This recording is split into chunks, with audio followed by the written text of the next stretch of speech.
سلامونه ټولو ته معلومه ده چې چین د چای بوټي سرچینه ده او په نړۍ کې د ډېر اوږد عمر لرونکي چای بوټي په همدغه هېواد کې پیدا کیږي.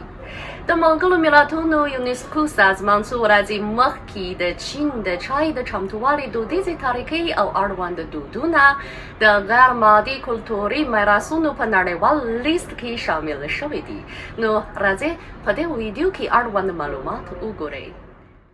د 2022 کال د نومبر په 9 نیټه د ملګرو ملتونو یونسکو سازمان د حکومتونو کمیټې 18مه عمومي غونډه ترسره شوه او د غیر مادي کلتوري میراثونو په نړیوال لیست کې یې د چین د چای دودیزې طریقې او دودونه شامل کړي دي. Congratulations, China. چای په چین کې یو ډول څښاک، درمل او هنر بلل کېږي.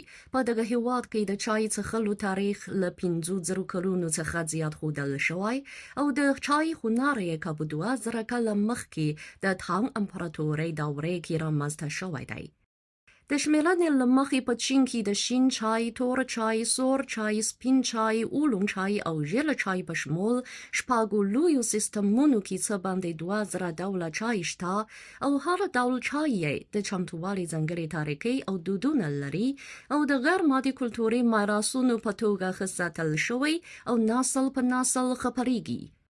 په چین کې د چای څښاک د خلکو ترمنځ د راشه درشې یا تګ راتګ پر مهال مهمه چاره بلل کېږي او د چای له هنر څخه یې فلسفي مفکورې هم څرګندېږي. دغراس د چین د چای د چمتووالي دودیزې طریقې او دودونه د نړۍ د ټولو انسانانو ترمنځ د تمدنونو یوه مهمه برخه او د مختلفو هېوادونو او تمدنونو ترمنځ د تګ راتګ پل بلل کېږي.